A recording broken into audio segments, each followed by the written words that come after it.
Hello, હું નિકિતા. આજે આપણે ગુજરાતનું ભૂગોળના વન લાઇનર કે જે એલઆરડી, પીએસઆઈ, સીસીઈ જેવી ગુજરાત સરકારની આવનાર તમામ ભરતી પરીક્ષા માટે ઉપયોગી એવા 2500 પ્રશ્નોની સિરીઝમાંથી પ્રશ્નો જોશું. ભૂગોળની આ સિરીઝ નવા અભ્યાસ અનુસાર તૈયાર કરવામાં આવી છે, જે ભૂગોળના બધા ટોપિકમાંથી પ્રશ્નો આવરી લે. તો સ્કીપ કર્યા વગર વિડીયો અંત સુધી જુઓ. તેમજ ચેનલને સબસ્ક્રાઇબ કરીને બેલ બટન પર ક્લિક કરી લો, જેથી કરી યુટ્યુબ તો ખુશ થશે જ, પણ સાથે સાથે હું પણ ખુશ થઈ જાઉં. તો ફટાફટ ચેનલ સબસ્ક્રાઇબ કરી લો. અને હા, પિન કરેલ પ્રશ્નોના જવાબ અચૂક આપવો. પ્રશ્ન 151. ગુજરાતમાં સૌથી વધુ ઘેટાની સંખ્યા કયા જિલ્લામાં છે? કચ્છ. પ્રશ્ન 152. ગ્રેફાઇટનો સૌથી વધુ જથ્થો કયા જિલ્લામાંથી મળે છે? વડોદરા અને પંચમહાલ. પ્રશ્ન 153. રૂપેણ બંદર કયા જિલ્લામાં આવેલું છે? દેવભૂમિ દ્વારકા. પ્રશ્ન 154. નેશનલ હાઇવે નંબર 53 કયા જિલ્લામાંથી પસાર થાય છે? સુરત અને તાપી. પ્રશ્ન 155. સુરપારણેશ્વર અભયારણ્ય કયા જિલ્લામાં આવેલું છે? નર્મદા. પ્રશ્ન 156. સુવાલીની રેતીની ટેકરીઓ કઈ નદીમાં જોવા મળે છે? તાપી. પ્રશ્ન 157. દરિયાની સપાટી કરતાં નીચી આવેલ સૌરાષ્ટ્રની જમીનનો વિસ્તાર કયા નામે ઓળખાય છે? ઘેડ પ્રદેશ. પ્રશ્ન 158. કચ્છનું નાનું રણ કચ્છના કયા ભાગમાં આવેલું છે? પૂર્વ. બનાસ, રૂપેણ અને સરસ્વતી સિવાય ગુજરાતની બીજી કઈ નદી દરિયામાં મળતી નથી? મચ્છુ. પ્રશ્ન 160.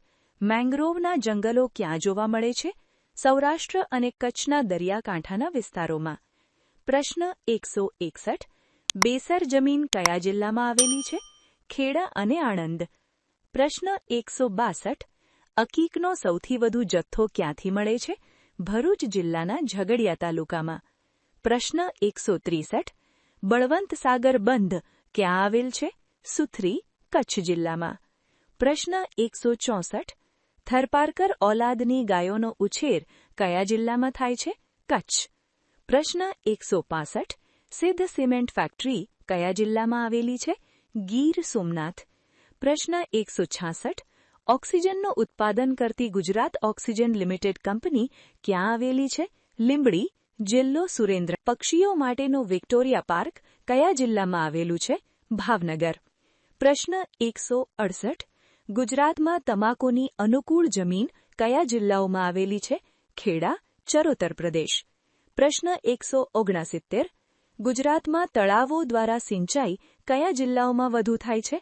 આણંદ અને ખેડા. પ્રશ્ન 170. મગફળીના પાક પછી કયા પાકની ખેતી લેતા જમીનમાં નાઇટ્રોજનનું તત્વ ઉમેરાય છે? ઘઉં. પ્રશ્ન 171. સોમા સંસ્થા શાની સાથે સંકળાયેલી છે? સૌરાષ્ટ્રની ઓઇલ મિલના માલિકોનું સંગઠન. પ્રશ્ન 172. સૌરાષ્ટ્રમાં સૌથી વધુ દૂધાળા પશુઓ કયા જિલ્લામાં છે? જૂનાગઢ. પ્રશ્ન 173. ગુજરાત હિમાલય સિમેન્ટ ફેક્ટરી ક્યાં આવેલ છે? પોરબંદર. પ્રશ્ન 174. સોડા એશના ઉત્પાદનમાં ગુજરાતનો ભારતમાં કેટલામું સ્થાન છે? પ્રથમ. કાઠિયાવાડનો દરવાજો ગણાય છે? વઢવાણ. પ્રશ્ન 176. મિતિયાળા અભયારણ્ય કયા જિલ્લામાં આવેલું છે? અમરેલી. પ્રશ્ન 177. વિશ્વામિત્રી અને ઢાઢર નદી વચ્ચેનો પ્રદેશ કયા નામે ઓળખાય છે? વાકડ. પ્રશ્ન 178. જોગાસર તળાવ ક્યાં આવેલું છે? દ્રાંગધલા. પ્રશ્ન 179. દની પોઇન્ટ કયા જિલ્લાના દરિયા કિનારે આવેલ છે? દેવભૂમિ દ્વારકા. પ્રશ્ન 180. જળ અને સ્થળ બંને રીતે ભારતનો કયો એકમાત્ર જિલ્લો પાકિસ્તાન સાથે જોડાયેલો છે? કચ્છ. પ્રશ્ન 181. ગુજરાતનું કયું સ્થળ ગાંધીનગરી તરીકે ઓળખાય છે? પોરબંદર. પ્રશ્ન 182. ગુજરાતમાં મગ અને મઠનું સૌથી વધુ વાવેતર કયા જિલ્લામાં થાય છે? કચ્છ. પ્રશ્ન 183. ગુજરાતમાં ભક્તિવન ક્યાં ઊભું કરવામાં આવ્યું છે? ચોટીલા ડુંગરની તળેટી. આરલી આદિવાસી જાતિના લોકોની વસ્તી ગુજરાતના કયા જિલ્લામાં વધુ છે? સુરત. પ્રશ્ન 185. બન્નીનો ઘાસિયા વિસ્તાર કયા જિલ્લામાં આવેલો છે? કચ્છ. પ્રશ્ન 186. નવી બંદર કઈ નદી કિનારે આવેલું છે? ભાદર. પ્રશ્ન 187. ઉનાથી ચોરવાડ સુધીનો વિસ્તાર કયા નામે ઓળખાય છે? નાઘેર. પ્રશ્ન 188. અલિયાસર તળાવ ક્યાં આવેલું છે? પ્રશ્ન 189. ગોરીકુંડ ક્યાં આવેલું છે? વડનગર.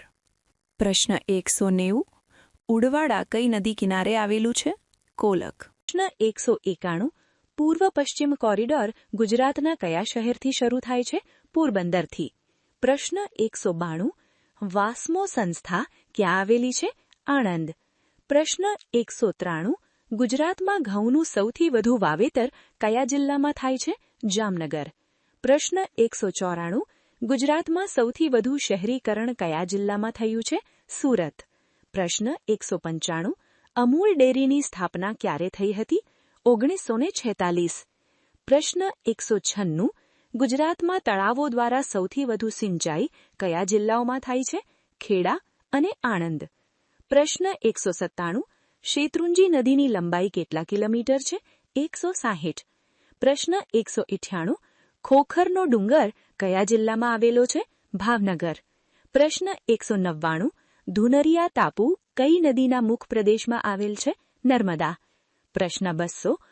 તમને આમાંથી કેટલા પ્રશ્નો પહેલાથી આવડતા હતા? કોમેન્ટમાં લખો. અને જો તમને આવા પ્રશ્નો ઉપયોગી લાગે તો વિડીયોને લાઇક કરો અને ચેનલને સબસ્ક્રાઇબ કરો.